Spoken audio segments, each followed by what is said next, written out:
Assalamualaikum warahmatullahi wabarakatuh. Hari ini saya ingin menjelaskan tentang hardware atau biasanya disebut perangkat keras. Jadi di sini saya ingin menjelaskannya.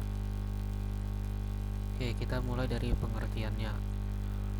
Pengertian keras atau perangkat keras atau hardware adalah komponen-komponen fisik bersifat dapat dilihat, diraba, dan dibentuk nyata yang membentuk satu kesatuan sistem personal komputer atau PC.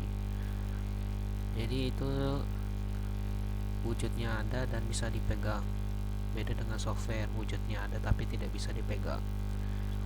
Dan fungsinya dari perangkat ini sangat beragam. Di antaranya sebagai alat input, alat output, perangkat pemproses, dan juga sebagai alat tambahan atau aksesoris dengan beragam fungsi tambahan yang tidak selalu ada di semua sistem PC. Perangkat-perangkat ini dirakit, sebagian besar dimasukkan ke dalam sebuah casing komputer dan sebagian lain berada di luar casing. Oke, kita masuk ke kategorinya. Hardware mempunyai 4 kategori. Yang pertama, bukan 4, 5 maksudnya. Ada 5. Yang pertama ada input device, yang artinya perangkat yang sifatnya masuk. Yang kedua ada process device, yang artinya perangkat yang sifatnya memproses. Yang ketiga ada output device, yang artinya perangkat yang sifatnya mengeluarkan. Dan yang keempat ada storage device atau yang artinya perangkat yang sifatnya menyimpan. Dan yang terakhir ada peripheral yang artinya perangkat tambahan. Apa-apa aja contoh-contoh dari hal tersebut? Oke, kita masuk yang ke pertama dulu ya. Yang pertama ada input device, perangkat yang sifatnya masukan. Contohnya itu ada mouse, keyboard, DVD player, scanner, touchpad, dan floppy disk. Oke, saya akan jelaskan apa aja yang ada yang arti mouse itu apa, ini apa. Oke. Yang pertama ada mouse. Mouse adalah alat input yang berfungsi untuk menunjuk posisi kursor atau pointer pada layar komputer. Jadi ini mouse ini gunanya ini untuk mempermudah kita untuk memindahkan kursor ini ya, yang saya pindah-pindahkan ini. Yang kedua, keyboard. Keyboard adalah alat input yang berfungsi untuk mengetik atau memasukkan huruf, angka, karakter khusus, serta melakukan perintah-perintah dengan fungsi-fungsi tertentu. Ini sering kita lihat ya, biasa di komputer atau di laptop untuk mengetik suatu kalimat. Yang ketiga ada DVD player. DVD player adalah suatu alat input yang memutar kaset DVD dan membaca informasi dari isi DVD tersebut. Jadi di DVD player ini kita bisa membaca apa aja yang ada yang kita masukkan kaset tersebut itu. Seperti video atau yang lainnya, dia akan membacanya. Yang keempat ada scanner. Scanner adalah alat input yang berfungsi untuk mengcopy data objek dan dipindahkan ke dalam memori komputer dan hasilnya dapat dilihat pada layar komputer. Yang kelima ada touchpad. Touchpad adalah perangkat penunjuk atau pointer yang terdiri dari permukaan khusus yang bisa menerjemahkan gerakan dan posisi jari pengguna ke posisi relatif di layar. Touchpad adalah fitur umum dari laptop dan juga digunakan sebagai pengganti mouse komputer di space meja yang kecil. Jadi ini sangat berguna untuk yang mempunyai meja yang sangat kecil.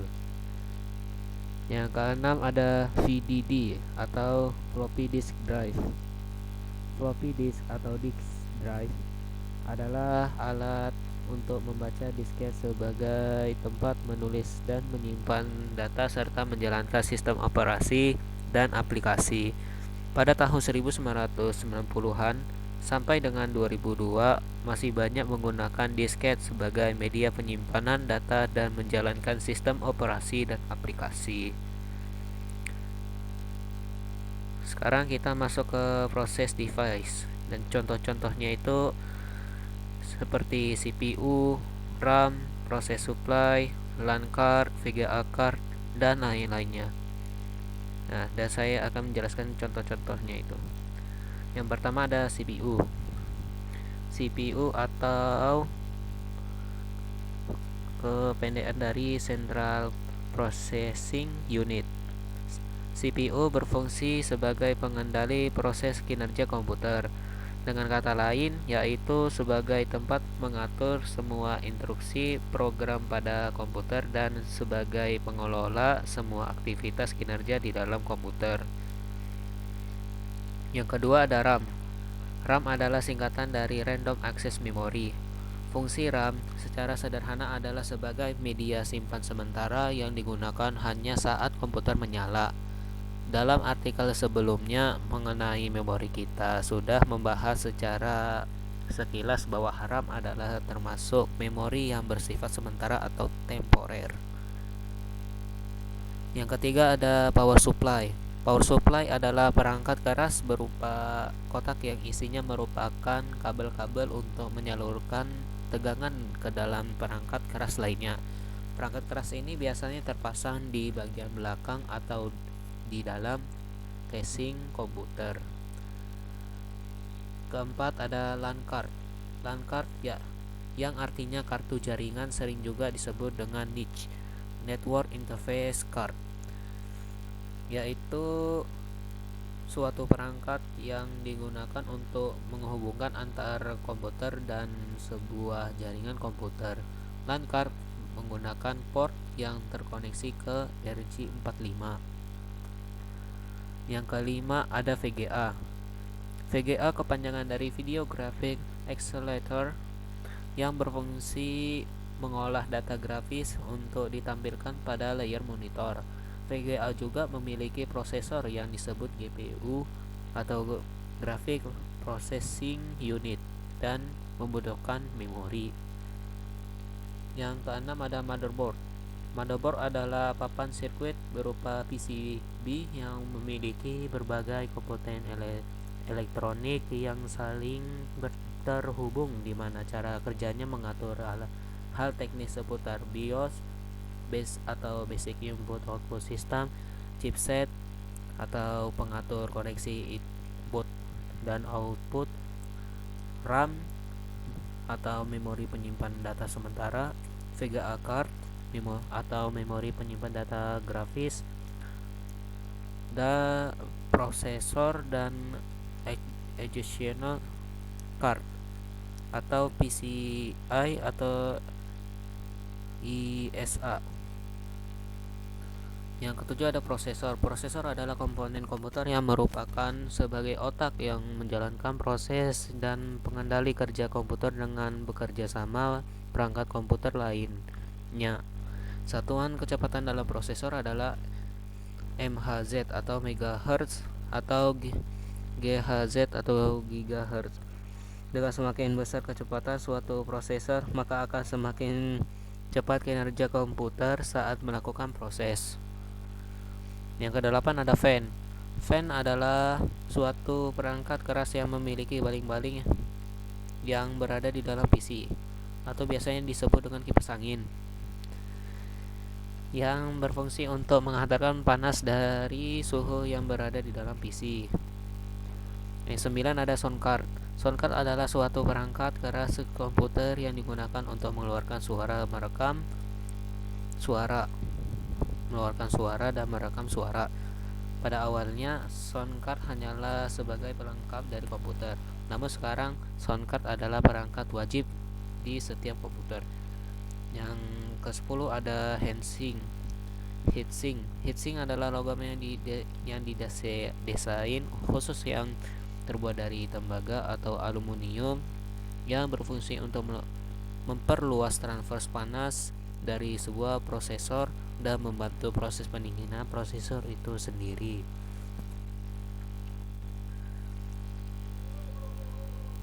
Kita masuk ke output device. Contoh-contohnya itu ada monitor dan speaker. Monitor adalah alat output yang berfungsi untuk menampilkan hasil proses yang dilakukan oleh komputer berupa informasi yang dibutuhkan oleh pemakai komputer. Dan speaker adalah alat output yang berfungsi untuk merubah gelombang listrik dari perangkat audio menjadi gelombang suara atau getaran. Yang keberapa ini? Yang ketiga, yang keempat, storage device. Contoh-contohnya itu ada hard disk, DVD, dan disket. Hard disk adalah media penyimpanan yang termasuk ke dalam ROM atau read-only memory. Hard disk berfungsi untuk menyimpan data komputer dan penyimpanan operation system atau OS serta sebagai alat booting komputer. Dan DVD adalah yang dua, ada DVD adalah singkatan dari digital versatile disk atau digital video disk, merupakan sejenis cakram optik yang dapat digunakan untuk menyimpan termasuk film dengan kualitas video dan audio yang lebih baik dari kualitas VCD. Yang ketiga ada disket. Disket atau floppy disk adalah media penyimpanan yang magnetis, tipis, dan fleksibel, disegel dalam plastik berbentuk persegi atau persegi panjang. Biasanya ukurannya sekitar 1,4 megabit. Yang terakhir ada contoh-contoh peripheral device atau perangkat tambahan. Perangkat tambahan ini merupakan peralatan yang menjadi pelengkap dari hardware dan tidak termasuk komponen utama dalam PC. Contohnya itu ada printer, flash disk, modem, proyektor, dan lain-lainnya. Yang pertama ada printer. Printer adalah alat output berfungsi sebagai alat mencetak data seperti tulisan, gambar atau foto pada kertas. Yang kedua ada flash disk. Flash disk adalah media penyimpanan data atau files. Yang ketiga ada UPS. UPS adalah singkatan dari Uninterruptible Power Supply, sebagai alat backup listrik ketika PC kehilangan energi dari sumber utamanya atau cadangan listrik. Yang keempat ada modem. Modem adalah singkatan dari modulator demodulator, yaitu alat komunikasi dua arah yang digunakan untuk menghubungkan komputer ke jaringan internet. Yang kelima ada webcam. Webcam adalah sebuah kamera video digital kecil yang dihubungkan ke komputer, biasanya melalui colokan USB ataupun colokan port COM. Dan pada umumnya webcam tidak membutuhkan kaset atau tempat menyimpan, akan tetapi langsung di-transfer ke komputer. Yang keenam ada hard disk eksternal. Gunanya hard disk eksternal adalah media penyimpan yang bersifat portable yang didesain untuk dapat digunakan menyimpan data dalam kapasitas yang besar. Yang ketujuh ada proyektor. Ini untuk membantu kita memperbesar dari sebuah alat optik yang digunakan untuk menampilkan gambar di sebelah layar proyeksi atau permukaan serupa. Yang kedelapan ada card reader. Ya, perangkat ini card reader adalah perangkat tambahan komputer yang berfungsi untuk membaca kartu memori handphone atau kartu memori lainnya. Yang ke-9 ada barcode reader. Barcode reader adalah alat yang digunakan untuk membaca kode barcode. Dan biasanya kita bisa ketemuin ini berkodenya di pasta gigi atau di sabun dan lain-lainnya. Yang ke-10 ada joystick. Joystick adalah alat masukan komputer yang berwujud tuas atau tongkat sebagai pelengkap untuk memainkan games yang dilengkapi dengan tombol dan dapat bergerak ke segala arah. Hanya itu aja saya bisa sampaikan, lebih atau kurang saya mohon maaf. Wassalamualaikum warahmatullahi wabarakatuh.